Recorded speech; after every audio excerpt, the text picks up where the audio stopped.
You see that thing right there? It's an MPXpress locomotive. What's that? A locomotive? The name sounds funny. Yeah, that's where I come in to explain it.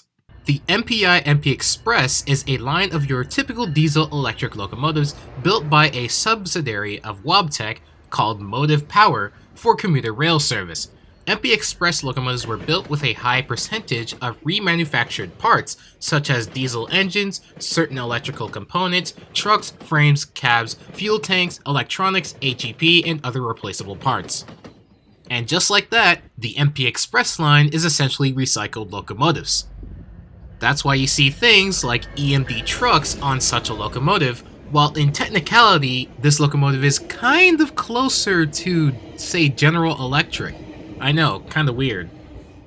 But that's because the Wabtec subsidiaries are General Electric, Motive Power, and more. So, not exactly GE, but it's odd that a locomotive that is often considered to be closer to an EMD is actually closer to GE than EMD. Kinda means that the GEVO and MPI locomotives are cousins or something. Though these are actually EMD engine and license built units. The remanufactured and or recycled components kept the price of locomotives down while providing what looks like new components with full warranty protection. The new cabs also made the MPXpress the first production passenger locomotive that has met US federal crashworthiness requirements. This cab is probably the smoothest cab I've ever seen. Anyways, these locomotives have kept pace with increasingly stringent EPA emissions regulations, having provided passenger locomotives for each of the 4 emissions levels, or referred to as tiers, that were specified by the EPA between 2002 and 2015. The MPXpress is used by numerous public transit agencies in both Canada and the United States. The largest MPI customer is, you guessed it, GO Transit, with a total of 83 in their fleet. A total of 237 have been built, however only about 207 are actually in use.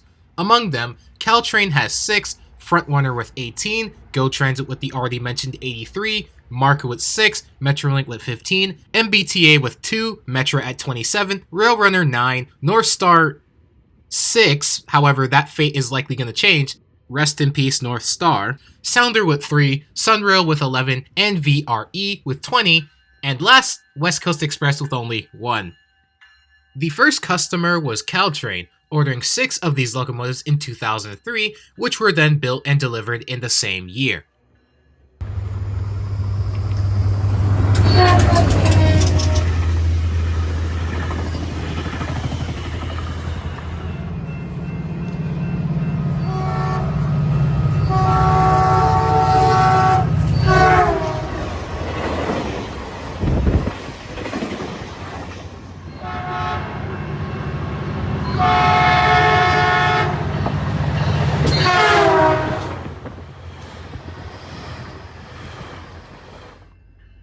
There are many different types and classifications of this locomotive, but the majority of them look the same exterior-wise. Though there is one locomotive from this class that looks entirely different and grabs a lot of people's attention, and that's the MP32PH-Q. It literally looks like an MPI cab was slapped on the front of a GP40 and then they called it a day. In fact, that's actually how it went. They literally did that. Worse still, this locomotive was designed by a committee. Oh my gosh, this can't be real. Unfortunately, it is.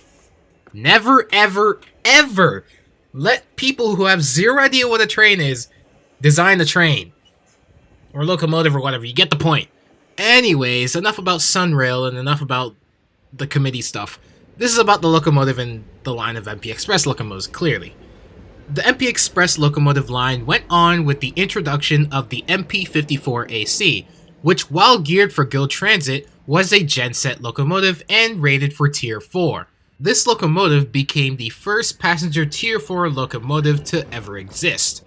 The MP54AC line came to be when GO Transit 647, originally an MP40, was sent down to Boise, Idaho and converted into an MP54AC, or whatever the hell GO classifies it, some like MP40PHT-T4AC, like whatever, something like that. We call it the MP54AC. Whatever. I made a video talking about the first MP54AC, aka GO 647, but I'm likely to redo that video along with this video, which I'm also redoing from a previous video. That was a tongue twister. Fantastic. Anyways, with the introduction of the MP54AC and it being the first Tier 4 passenger locomotive, it seemed all great, but competition was bound to catch up, and it did, with the introduction of the Charger in the mid-2010s alongside the EMD F125. These two locomotives caused a shadow to be dawned upon the MP54ACs as they themselves got to better audiences, which then the Charger ended up shadowing the EMD F125, becoming the dominant Tier 4 passenger locomotive across North America, or rather just the United States and Canada. I don't know what Mexico's doing. With the advent of more options for Tier 4 passenger locomotives coming out, and with GO Transit, MPI's biggest buyer, eventually not buying the MP54ACs, this caused the plant in Boise, Idaho to close down in 2019, and for Wabtec in 2023 to full-on not even list the locomotive anymore. So this officially means, or rather 2 years ago, that there is no more production of these fat boys, which I tend to call them these fat boys because, do you know how heavy they are? I mean, at least the MP40s and MP54ACs, they are very heavy for a 4-axle passenger locomotive. I mean, goodness me. So much so, they weren't allowed to be used on the London GO pilot train service when it was a thing. It's actually been 2 years since that. Oh my. Even my Lego GO Transit locomotive is heavy for some reason.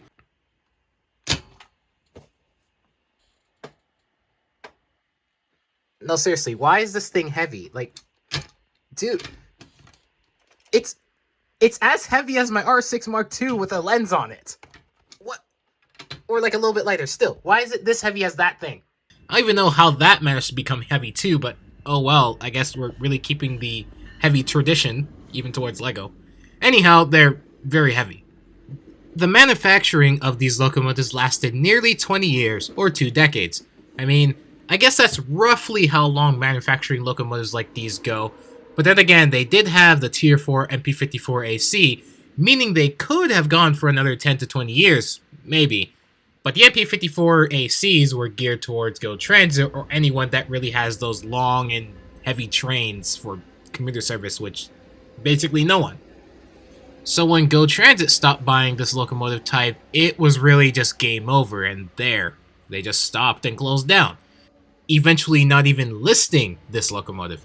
So, at the end of the day, things have to come to an end eventually. So now, the number of MPI locomotives will only go down from here. Which sucks, because I really like how these are, well, lengthy, heavy, with smooth-looking cab, 4-window, you know, stuff like that. It's a very niche kind of locomotive, but, you know, eventually it won't even exist anymore. So, cherish what you have, because eventually it will be gone. And that will bring this redo video to an end. See ya.